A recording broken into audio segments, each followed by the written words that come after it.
আসসালামু আলাইকুম প্রিয় শিক্ষার্থীরা, আশা করি তোমরা সবাই খুব ভালো আছো। আমিও ভালো আছি।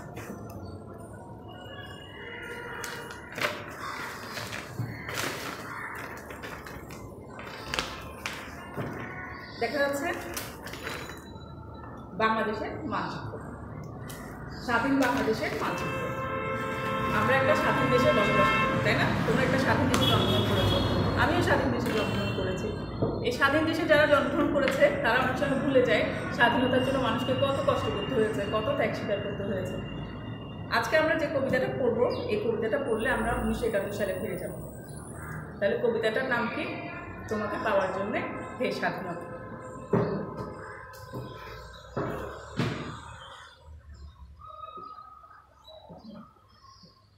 তোমাকে পাওয়ার জন্যে হে স্বাধীনতা। এটি লিখেছেন শামসুর রাহমান।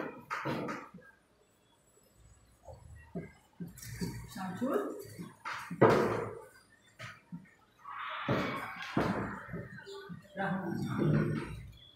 রহমান, একটু খেয়াল করো বানানটা। অনেকে রহমান লিখে, রহমান লিখে না রহমান লিখে, কারণ উনি সবসময় রহমান লিখেছেন। এবার আসো আমরা একটু কবি পরিচিতি জেনে নিই।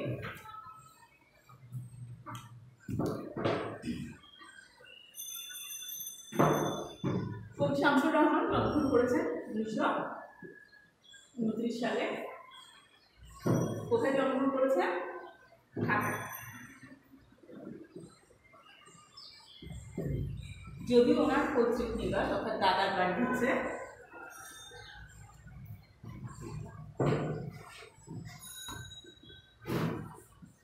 নরসিংদী জেলার রায়পুরা থানার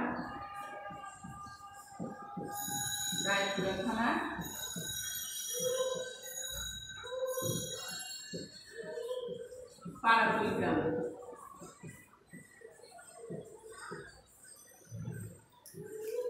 কিন্তু কবির জন্ম ঢাকায়, ওনার বেড়ে ওঠাও ঢাকায়, এবং ওনাকে নাগরিক কবি বলা হয়। নাগরিক কবি মানে শহরের কবি। জসীমউদ্দিনকে যেমন বলা হয় পল্লী কবি, তেমন উনি শহরের কবি, নাগরিক কবি।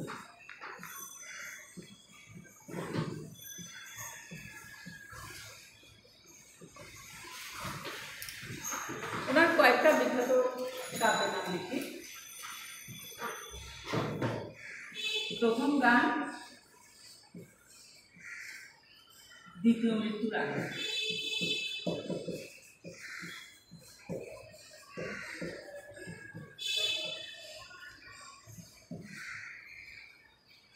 বিধ্বস্ত নীলিমা,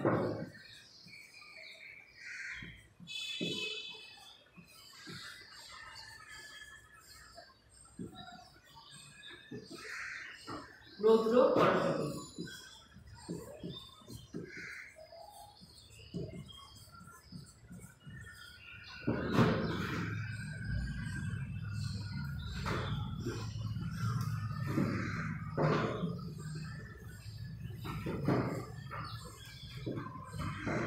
বন্দি শিবির থেকে,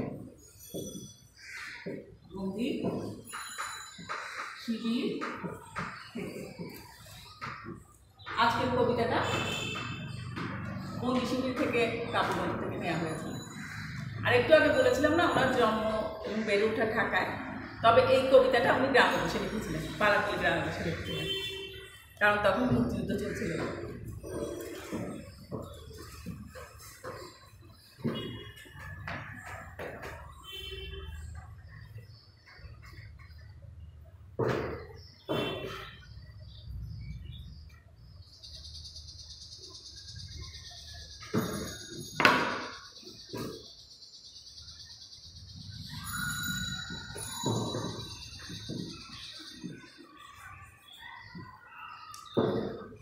তোমাদের বইতে কবি পরিচিতি দেওয়া আছে, কবি পরিচিতিটা খুব ভালোভাবে পড়বে।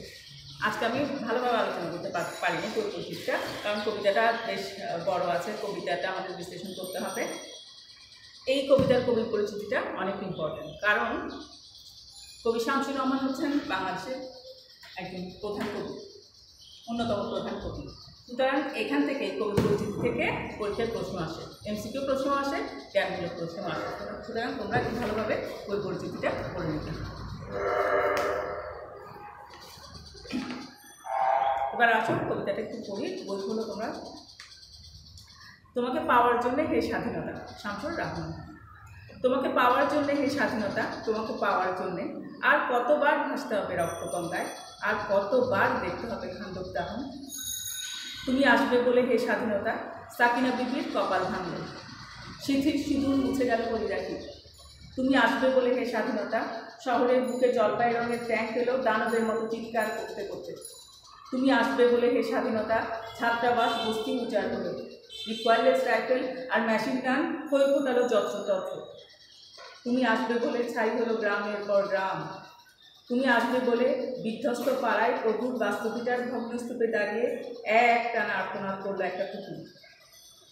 তুমি আসবে বলে হে স্বাধীনতা, অবুধ শিশু হামাগুড়ি দিল পিতামাতার গাছে উঠে। তোমাকে পাওয়ার জন্য হে স্বাধীনতা, তোমাকে পাওয়ার জন্য আর কতবার ভাসতে হবে রক্তগঙ্গায়, আর কতবার দেখতে হবে খান্দক দাহন। স্বাধীনতা তোমার জন্য থুথুরের পুরো উদাস দাওয়ায় বসে আছেন, তার চোখের নিচে অপরাহ্নের দুর্বল আলোর ঝিলিক, বাতাসে নড়ছে ছোঁয়া। স্বাধীনতা তোমার জন্য মোল্লাবাড়ির এক বিধবা দাঁড়িয়ে আছে নরবরে খুঁটি ধরে দগ্ধ ঘরে। স্বাধীনতা তোমার জন্য হাট্টিসার এক অনাথ কিশোরী শূন্য থালাতে বসে আছে পথের ধারে। তোমার জন্য সবির আলী, শাহবাজপুরের সেই জোয়ান কৃষক, কেষ্ট দাস জেলে পাড়ার সবচেয়ে সাহসী লোকটা, মতলব মিয়া মেঘনা নদীর দক্ষ মাঝি, গাজি গাজি বলে যে নৌকা চালে উদ্যান ঝরে, রুস্তম শেখ ঢাকার রিক্সাওয়ালা, যার ফুসফুস এখন পোকার দখল, আর রাইফেল কাঁধে বনে জঙ্গলে ঘুরে বেড়ানো সেই তেজি তরুণ, যার পদভারে একটি নতুন পৃথিবীর জন্ম হতে চলেছে। সবাই অধীর প্রতীক্ষা করছে তোমার জন্য হে স্বাধীনতা। পৃথিবীর এক প্রান্ত থেকে অন্য প্রান্তে জ্বলন্ত ঘোষণার ধ্বনি প্রতিধ্বনি তুলে নতুন নিশানা উড়িয়ে দামানো বাজিয়ে দিক বিদিক এই বাংলায় তোমাকে আসতেই হবে হে স্বাধীনতা। কবিতাটা একটা বিখ্যাত কবিতা, একটু আগে বলেছিলাম কবিতাটা নেওয়া হয়েছে বন্দি শিবির থেকে কাব্যগীত থেকে। আবার তোমাদের বইতে এটাও লেখা আছে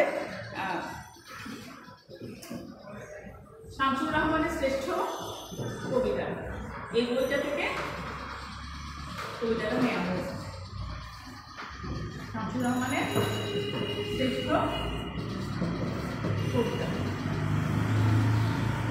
আবার বলা হয়েছে বন্দি শিবির থেকে কাব্যগ্রন্থ থেকে, বন্দি শিবির থেকে, দুইটা বই থেকে, হ্যাঁ দুটো বই থেকে, মূলত এই কাব্যগ্রন্থ থেকে। কিন্তু এই নামটা দেখে তো বুঝতে পারছো শামসুর রহমানের শ্রেষ্ঠ কবিতা। এই বইতে কি আছে, যত শ্রেষ্ঠ কবিতা আছে, যত বিখ্যাত কবিতা আছে, সবগুলো এই বইতে আছে। এখন পরীক্ষা আসলে একটু সমস্যা হয়ে যাবে না কোনটা লিখবে, জ্ঞানমূলক প্রশ্ন আসলে। আচ্ছা, পরীক্ষা যদি আসলে তোমাকে পাওয়ার জন্য এই স্বাধীনতা কবিতাটি কোন কাব্যগ্রন্থ থেকে নেওয়া হয়েছে, তাহলে লিখবে শামসুর রহমানের শ্রেষ্ঠ কবিতা কাব্যগ্রন্থ থেকে নেওয়া হয়েছে। যদি আসে এরকম তোমাকে পাওয়ার জন্য এই স্বাধীনতা কবিতাটি কোন কাব্যগ্রন্থের অন্তর্গত, তখন লিখবে বন্দি শিবির থেকে কাব্যগ্রন্থের অন্তর্গত।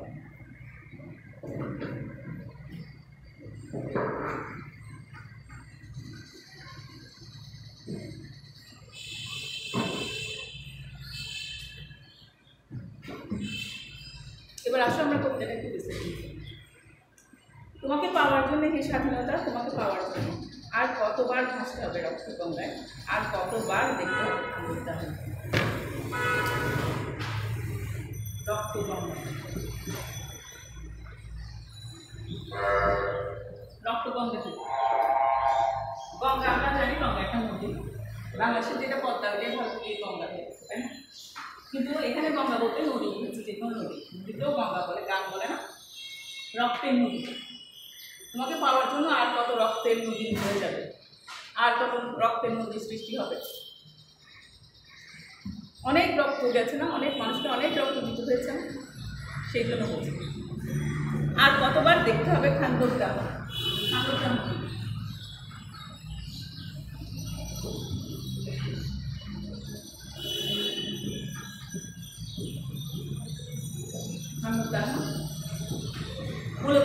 দাহন এই শব্দটা নেওয়া হয়েছে মহাভারত। মহাভারতের নাম শুনেছ? যে সনাতন ধর্মের হিন্দু ধর্মের রামায়ণ, মহাভারত, নিশ্চয়ই শুনেছ মহাভারত। মহাভারতের একটা খাণ্ডব দাহনের একটা কাহিনী আছে। খাণ্ডব একটা বন, এই বনটাকে কৃষ্ণ আর অর্জুন মিলে ধ্বংস করেছিল, পুড়িয়ে দিয়েছিল। দাহন মানে পুড়ে যাওয়া, তাই না? পুড়িয়ে দিয়েছিল এবং সেই অগ্নিকাণ্ডটা ছিল ভয়াবহ। বনের সব গাছপালা জীব জন্তু পুড়ে ছাই হয়ে গিয়েছিল, যত জলাশয়ে মাছ বা অন্য প্রাণী আছে সবাই সিদ্ধ হয়ে গিয়েছিল। খুব একটা বিভৎস একটা ব্যাপার।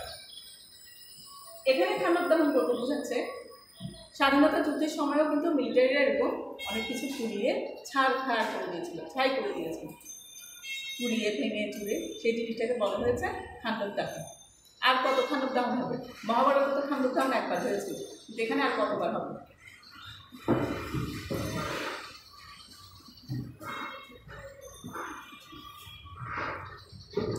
তুমি আসবে বলি হে স্বাধীনতা, সাকিনা বিবির কপাল ভাঙবে। সাকিনা বিবি, সাকিনা বিবি, সাকিনা বিবির কপাল কিভাবে ভাঙবে? কপাল অনেকভাবে ভাঙতে পারে। সাকিনা বিবির পরিবারের লোকজন মারা গেছে, সেই কারণে কপাল ভাঙতে পারে। সাকিনা বিবির ঘর বাড়ি সব ধ্বংস হয়ে গেছে, সেই কারণে কপাল ভাঙতে পারে। আমরা জানি একাত্তর যুদ্ধের সময় অনেক নারীর সম্ভ্রমহানি হয়েছিল, সেই কারণে কপাল ভাঙতে পারে। তবে এখানে মনে হচ্ছে নারীর সম্ভ্রমহানির ব্যাপারটার দিকেই কবি ইঙ্গিত করেছেন, কারণ অন্য যে ব্যাপারগুলোর কথা বললাম সেগুলো ভুলে গিয়ে কবিতা অন্য জায়গায় আছে।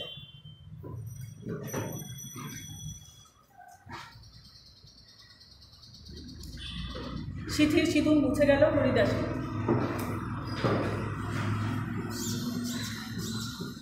হরিদাসী, সিঁথির সিঁদুর মুছে গেল বুঝতে পারছি। হিন্দু ধর্মে বিয়ের সময় যেমন সিঁদুর পরানো হয়, আবার স্বামী মারা গেলে সিঁদুর মুছে দেওয়া হয়। তাহলে হরিদাসীর স্বামী মারা গেছে যুদ্ধে, সেই জন্য বলছে সিঁথির সিঁদুর মুছে গেল হরিদাসীর। শুধু হরিদাসীর, আসলে হরিদাসী নামটা তো একটা প্রতীকী নাম, তাই না? অনেক নারীর স্বামী মারা গিয়েছিল সে সময়।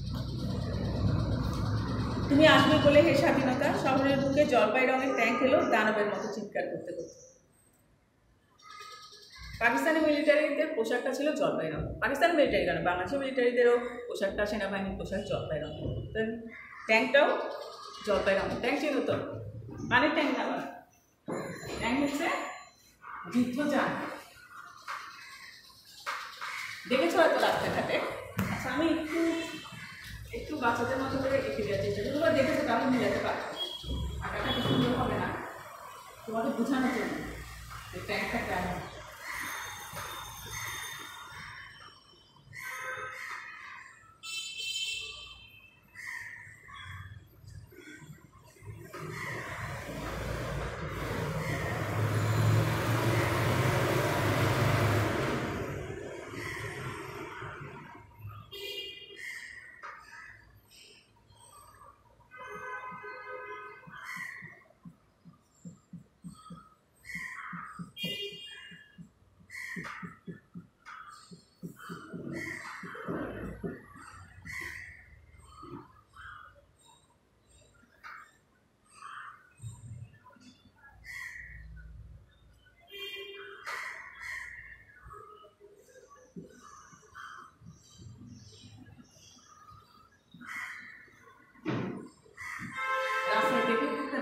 রাস্তাঘাটে দেখে নাও থাকো, তাও তোমরা টেলিভিশনে অবশ্যই দেখেছো। এদিক দিয়ে সব কামানের গোলা বা যেগুলো বের হয়, কামানের গোলাটা অনেক দূর পর্যন্ত ছুটে যেতে পারে। দানবের মতো চিৎকার করতে করতে তো নিশ্চয়ই বুঝতে পারছো। দত্ত দানবের গল্প পড়েছো না, যেভাবে চিৎকার করতে করতে আসে, মানুষজন ভয় পায়। ঠিক আছে, দত্ত দানবটা সত্যি সত্যি নাই, যাই হোক, সেরকম এই ট্যাঙ্কগুলোকেও তখন কি লেগেছে, দানবের মতো লেগেছে মানুষ। কারণ বুঝতেই পারছো যে অনেক মানুষ মারা যাচ্ছিল, অনেক কিছু ধ্বংস হচ্ছিল। তুমি আসবে বলে হে স্বাধীনতা, ছাত্রাবাস বস্তি উজাড় হল। ছাত্রাবাস, ছাত্রদের আবাসিক হলগুলো হচ্ছে ছাত্রাবাস। পাকিস্তানি শাসক গোষ্ঠী কিন্তু ছাত্রদেরকে পছন্দ করতো না, কারণ ছাত্ররাই সবসময় তাদের অন্যায় অবিচারে প্রথম প্রতিবাদ করত। সেজন্য ছাত্রদেরকেই তারা প্রথমে একটু আক্রমণ বেশি করত। শুধু ছাত্রাবাস, আবার বলছে বস্তিও উজ্জ্বল হল, অর্থাৎ নির্বিচারে সব কিছুই ধ্বংস করে দেয়। এটা অনেকটা আমাদের 25শে মার্চের কথা মনে করিয়ে দেয় এই লাইনগুলো। রিকয়েললেস রাইফেল আর মেশিন গান হয়ে ফোটালো যত্রতত্র। রিকয়েললেস রাইফেল হচ্ছে যে রাইফেল থেকে অনবরত গুলি বর্ষণ হয়, যেখানে সেখানেই গুলি করে মানুষ মেরেছে। বিশেষ করে 25শে মার্চের রাতের ঘটনা তোমরা জানো, নির্বিচারে মানুষ হত্যা করেছে। তুমি আসবে বলে ছাই হলো গ্রামের পর গ্রাম পুড়িয়ে দিয়েছিল, তাই না? তুমি আসবে বলে বিধ্বস্ত পাড়ায় প্রভুর বাস্তবিটার ভগ্নস্তূপে দাঁড়িয়ে একটানা আর্তনাদ করলো একটা কুকুর। যেহেতু অনেক ঘর বাড়ি ধ্বংস করে দিয়েছিল, এখানে একটা কুকুরের কথা বলছে। এই কুকুরটা দিয়ে তুমি বোঝাতে চেয়েছে শুধু মানুষ না, অন্য প্রাণীকে, পশুকেও এই যুদ্ধের ভয়াবহতা স্পর্শ করেছিল। তারও কষ্ট হচ্ছিল। কেন? তার প্রভুর বাস্তবিটা সব কিছু কী হয়েছে, ধ্বংস হয়ে গেছে। তার প্রভু হয়তো মারা গেছে বা কোথাও চলে গেছে, সে প্রভু হারা হয়ে গেছে, সেই জন্য সে আত্মনাদ করছে। তার বসবাসের জায়গাটাও তো ধ্বংস হয়ে গেছে। তাহলে শুধু মানুষের না, প্রাণীদেরও কষ্ট হয়েছিল স্বাধীনতার জন্য। অথচ স্বাধীনতাটা আমরা এমনি খুব করছি, তাই না? তুমি আসবে বলে হে স্বাধীনতা, অবুধ শিশু হামাগুড়ি দিল পিতামাতার লাশের উপর।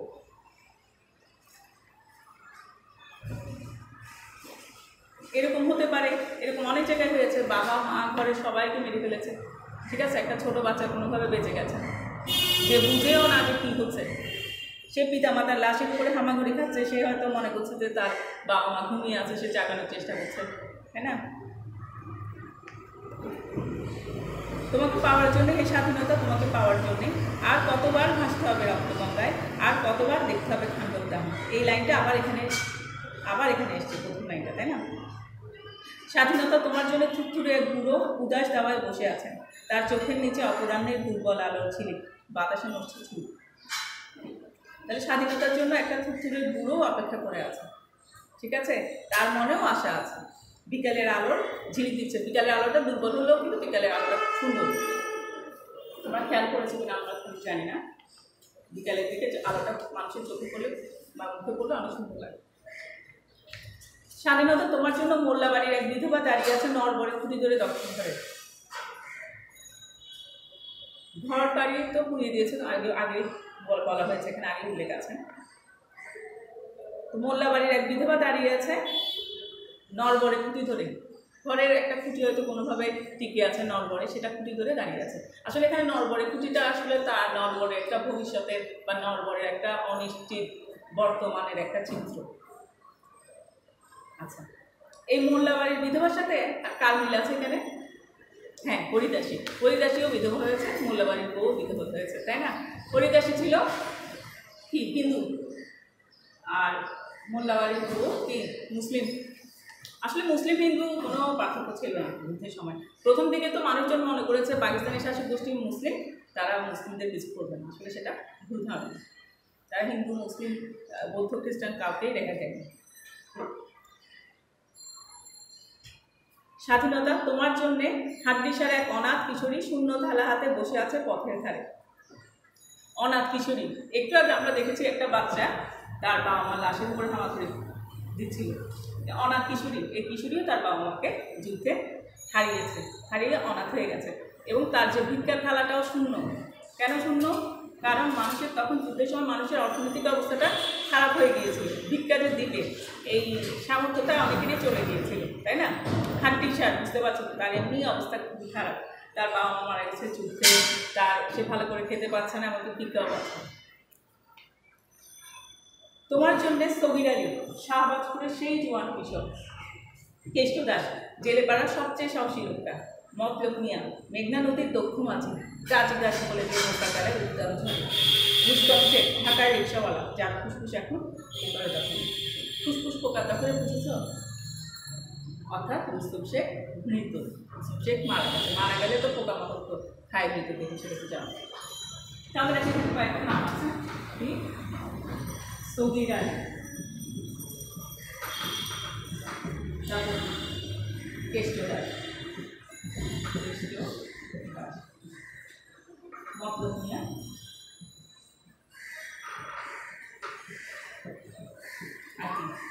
রুস্তম শেখ।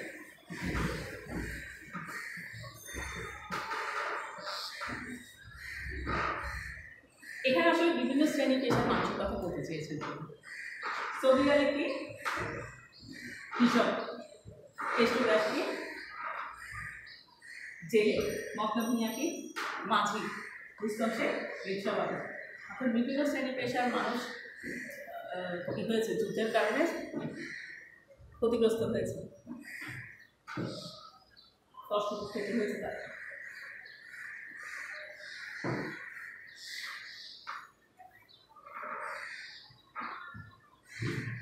আর রাইফেল কাঁধে বনে জঙ্গলে ঘুরে বেড়ানো সেই তেজি তরুণ, যার পদভারে একটি নতুন পৃথিবীর জন্ম হতে চলেছে।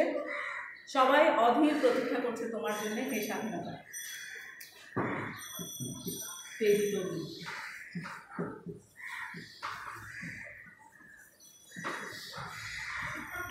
মুক্তিযোদ্ধা বেশিরভাগ কিন্তু তরুণরা ছিল, অল্প বয়সীও ছিল, কম বয়সী ছিল, কিশোর বয়সী ছিল, বেশি বয়সীও ছিল, কিন্তু বেশিরভাগ ছিল তরুণ। এখানে তেজি তরুণের কোনো নাম লিখে নেই। এখানে কিছু কিছু চরিত্র আছে যেগুলো নাম আছে, কিছু কিছু চরিত্র আছে এগুলো নাম। এবার আমি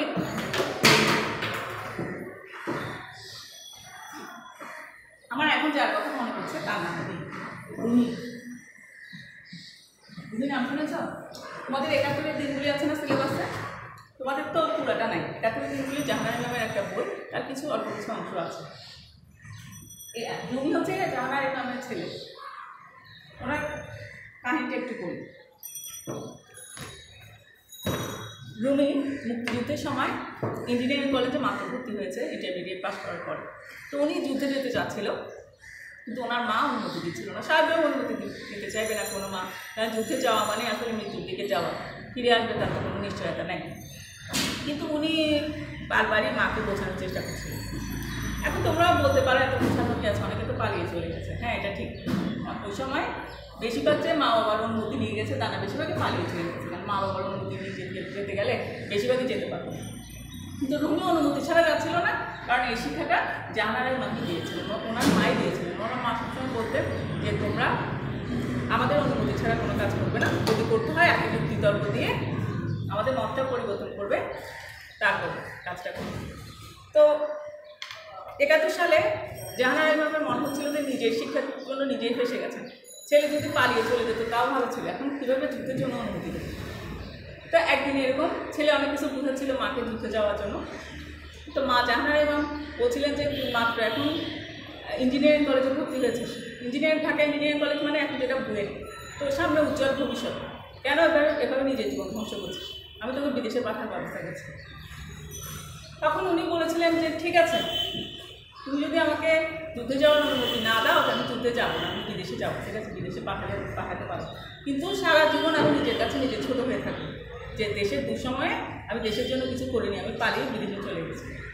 তখন ওনার মা কিছুক্ষণ একটু চোখ বন্ধ করেছিল, তারপর বললো যে আচ্ছা, রুমি মাকে প্রশ্ন করেছিল যে তুমি কি সেটা চাও আমি নিজের কাছে সারা জীবন নিজে ছোটো হয়ে থাকি? তখন ওনার মা কিছুক্ষণ চোখ বন্ধ করে থেকে তারপর বলছে না, চাই না, যা তোকে দেশের জন্য কোরবান করে দিলাম, যা তুই যুদ্ধে যাবে। আসলে দেশের জন্য কোরবান করে দিলাম কথাটাকে খুব বুঝে শুনে বলেছেন তা না, তখন আসলে মুখ বেড়ে গেছে, এটা উনি পরবর্তী বইতে লিখেছেন। তো রুমি কিন্তু যুদ্ধে শহীদ হয়েছিল। তো রুমির মতো আরও অনেক তরুণ তাদের জীবনকে বিসর্জন দিয়েছে। সবাই যে জীবন বিসর্জন দিয়েছে তা না, অনেকে কিন্তু আবার অনেকে পঙ্গু হয়ে গেছে, কারো চোখ চলে গেছে, পা চলে গেছে, হাত চলে গেছে, অনেক ক্ষতিগ্রস্ত হয়েছে।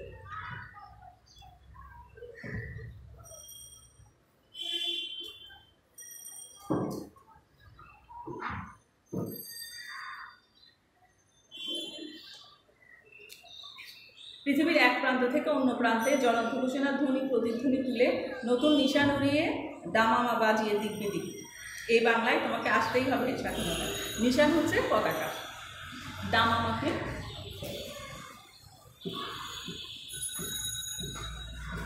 দামামা হচ্ছে রণবাদ্য, রণ মানে যুদ্ধ, যুদ্ধের বাদ্য, যুদ্ধের বাদ্য আছে। আগে যখন তলবার যুদ্ধ হতো তখন সৈনিকদেরকে উৎসাহ দেওয়ার জন্য বিভিন্ন বাদ্য করতে পারত, আর দামামা হচ্ছে ঢাক জাতীয় বাদ্য। কি বলছে? পৃথিবীর এক প্রান্ত থেকে অন্য প্রান্তে জনঘোষণার ধ্বনি প্রতিধ্বনি তুলে দামামা বাজিয়ে দিক বিদিক, এই বাংলায় তোমাকে আসতেই হবে স্বাধীনতা।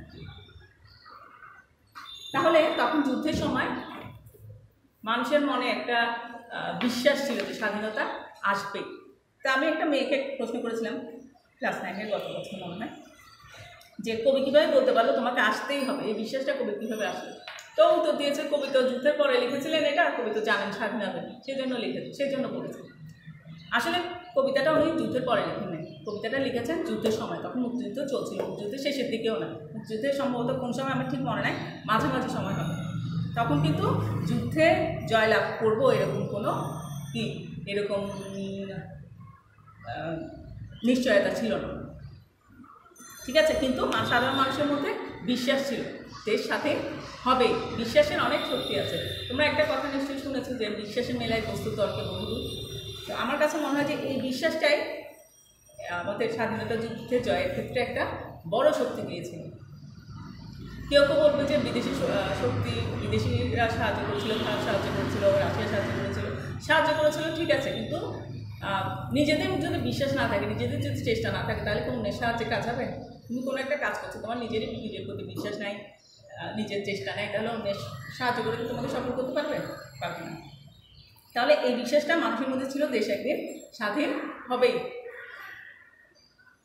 কিন্তু স্বাধীন হওয়ার কোনো যুক্তি ছিল না। পাকিস্তানি শাসক গোষ্ঠী বা পাকিস্তানি মিলিটারি অনেক শক্তিশালী ছিল, আর বাঙালিরা যারা যুদ্ধ করেছে অনেকে তো এর আগে কখনো অস্ত্র চোখেও দেখেন, এরকম মানুষ যুদ্ধ করেছে ট্রেনিং নিয়ে। কিন্তু মানুষের মধ্যে দেশপ্রেম ছিল, বিশ্বাস ছিল। এই যে এখানে শেষের লাইনটা, যে নতুন পতাকা উড়িয়ে চিৎকার করে ধ্বনি প্রতিধ্বনি তুলে যে স্বাধীনতা আসবে, এই চিত্রটা, এইরকম একটা ছবি কিন্তু আমরা দেখি। স্বাধীনতার পরে মানুষ পতাকা উড়িয়ে জয় বাংলা বলে বা বিভিন্ন স্লোগান দিয়ে আনন্দ করছে, ঠিক আছে। এই ভবিষ্যতের এই ছবিটা মানুষ অতীতেও দেখেছিল, বুঝতে পেরেছ? ভবিষ্যৎটা চোখের সামনে দেখতে পেরেছিল। আরেকটা বিখ্যাত বই আছে ৭১-এর চিঠি। ৭১-এর চিঠি বইটা হচ্ছে আমাদের লাইব্রেরিতে আছে, তোমরা পড়তে পারো। ৭১ সালে মুক্তিযোদ্ধাদের চিঠি সংগ্রহ করে বইটা করেছে। সব চিঠি তো সংগ্রহ করতে পারেনি, যেগুলো পেরেছিল আর কি। সব চিঠি তো, অনেক চিঠি তো নষ্ট হয়ে গেছে। ওই চিঠিটা, ওই বইটা পড়লে বুঝতে পারবে তখন মানুষের মধ্যে স্বাধীনতার জন্য আসলেই কেমন আকাঙ্ক্ষা ছিল, কেমন বিশ্বাস ছিল, মানুষের কেমন দেশপ্রেম ছিল। ওই চিঠিতে মুক্তিযোদ্ধারা মার কাছে লিখেছে, বাবার কাছে লিখেছে, স্ত্রীর কাছে লিখেছে, কেউ কেউ সন্তানের কাছে লিখেছে, আর কেউ কেউ এমন সন্তানের কাছে লিখেছে যার জন্মই হয়নি, তবে বেশিরভাগ লিখেছে মায়ের কাছে। একটা চিঠি বাবার কাছে লিখেছিল, চিঠিটা একটু বলি। ছেলেটা ভূমির মতো না, ছেলেটা পালিয়ে চলে গিয়েছিল যুদ্ধে।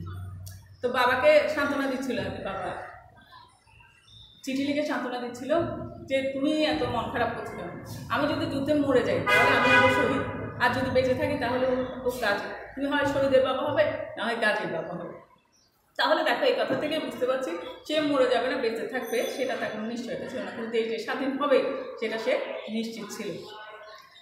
কারণ শহীদ গাজী কখন বলবো, স্বাধীন হলেই না শহীদ গাজী হবে, স্বাধীন না হলে তো মুক্তিযোদ্ধারা শহীদ করবে না, গাজী করবে না, দেশত্রয়ী করবে, তাই না?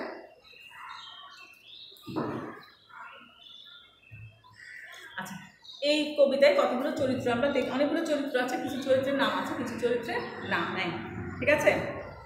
নাম আছে পিপি কারকার, সাকিনা বিবি, হরিদাসী, সগির আলী, কেষ্ট দাস, মতনব মিয়া, রুস্তম শেখ। এগুলো ছাড়াও নাম ছাড়া কিছু চরিত্র আছে, যেমন কি অবুঝ শিশু, তারপর হচ্ছে থুরথুরে বুড়ো, মোল্লাবাড়ির বিধবা, তেজি তরুণ।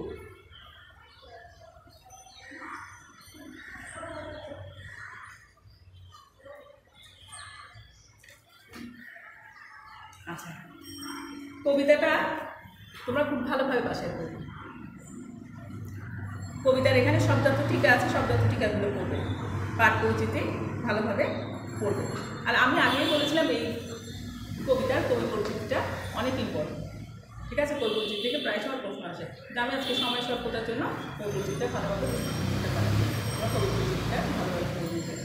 তো আজ এই পর্যন্ত, তোমার সাথে আবার দেখা হবে, সেই পর্যন্ত সবাই ভালো থেকো, খোদা হাফেজ।